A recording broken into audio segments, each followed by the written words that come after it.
Now you see, when the soul attaches itself to the body before birth, it attaches to the central nervous system. All right? Now that is where apparently we have, well, that's the soul's connection to the body. That's where it connects. We have all kinds of cellular memory within our body. Our DNA, it passes from generation to generation to generation to generation. Now, our subconscious mind knows a lot of this, but our conscious mind doesn't. And then there's a lot that's in there that neither can recognize, so basically it's dismissed. But the body has memory. The cells have memory, which they call cellular memory. And apparently the body knows how to heal itself, can heal itself. It can create physical changes on its own if it's just allowed to or given a command to do so. And my understanding is that we are coming to that point where things like that are going to begin to happen. We already know that there are children being born in the world today that have 3 strands of DNA, some even more. Has there been tampering? Has there been intervention? In some cases I would have to say probably yes, but in other cases I would say no. It's the body beginning to overcome all of its limitations because of a desire to continue to thrive.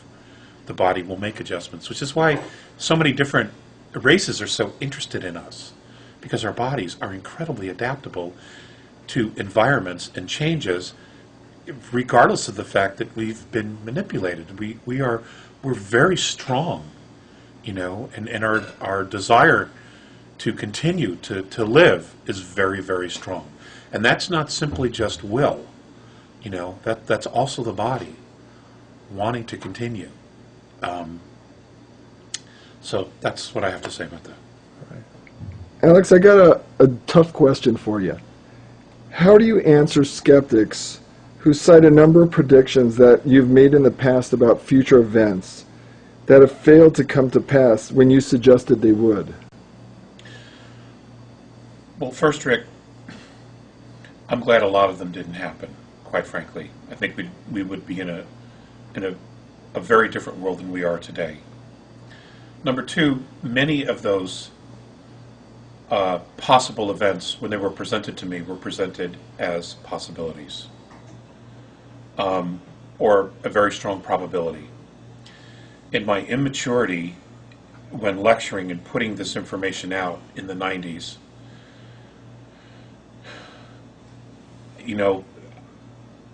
I was running a lot of fear. I was being harassed by governmental agencies. I was being followed. My phones were tapped. There were a lot of things going on. I was losing jobs left and right because I was putting out this type of information. There were a lot of things going on in my life at the time.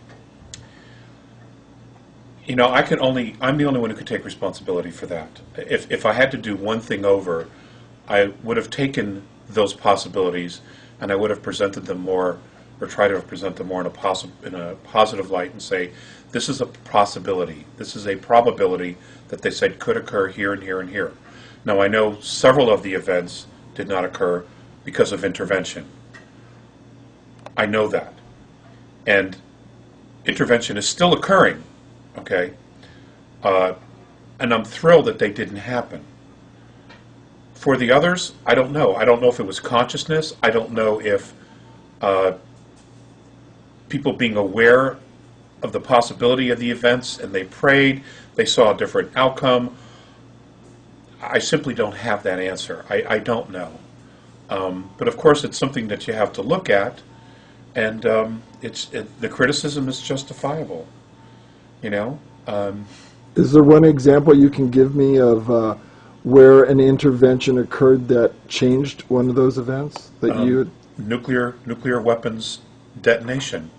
There's been lots of intervention that has occurred, and I can tell you, as of 4 weeks ago, there was still intervention going on in that regard.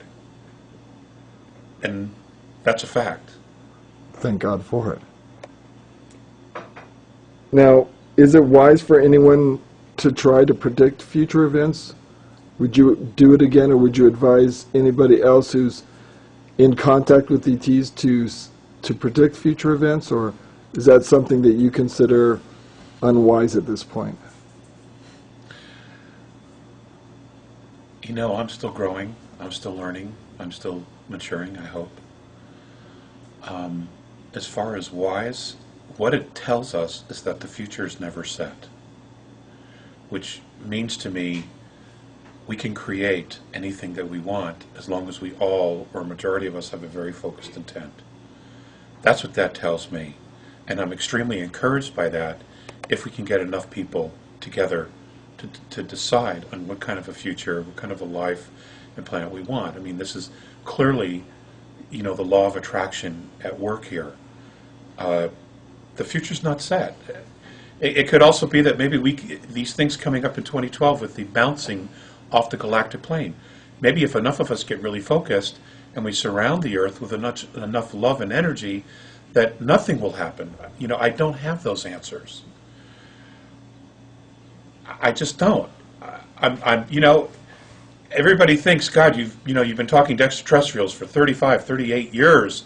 You know, you've got all this knowledge. That's true, but you know, I have just as many questions as well. You know, some of the conversations we've had have been extremely one-sided, where I'm shared information and I'm not able to ask enough questions. So, you're just human. Yes, more so than ever. More so than ever. There's a episode in George Washington's life that has a lot of meaning to you. The third trial of George Washington, his vision at Valley Forge. Why is that so important to you? Well, when I was a little boy, I always had a thing for George Washington. My dad took us to Mount Vernon, and I just loved it. And I can remember sitting in his backyard, looking down the Potomac. And you know how you just know you've been there before? You know, I'd been there before, and I was extremely moved by that. And it's hard to put into words. Well, when I started talking to the A's, Morine and Phaseus were very adamant about me studying that and looking up that prophecy. And I've asked, and they just said, well, it could be very, very important in America's future, especially the direction that it's moving now, that this could be a probability. So I studied it because they know that I have a passion for the founding of the United States and the principle, especially the principles for which it was founded on. A constitutional republic, a Bill of Rights, because those documents and America literally created a new domain of knowing that wasn't here in the world before. Before, it was always aristocrats and monarchies that ruled the world, and governments. And America changed that now forever. So I saw that, you know, and I recognized that as a little boy as an amazing turning point. And the more I learned from the A's, the more I realized how important that actually was for humanity, to actually have the opportunity of self-government. Unfortunately,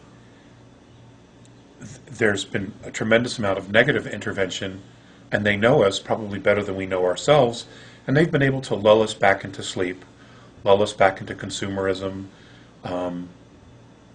into forgetfulness by dumbing down everybody through our school systems. You know, and now they don't even really teach any of that. So they felt very importantly to let me know about that. And if you look at the third trial, it's a remarkable event. I certainly hope it doesn't happen. I don't want it to happen. But I just shared that with you because I thought it was important that, you know, that they would not only come this way, but they would be adamant that I research that and I look into it. So that's why I shared it with you. I mean, it was something that was shared, I think, in 1834 or 1838, and you know, talked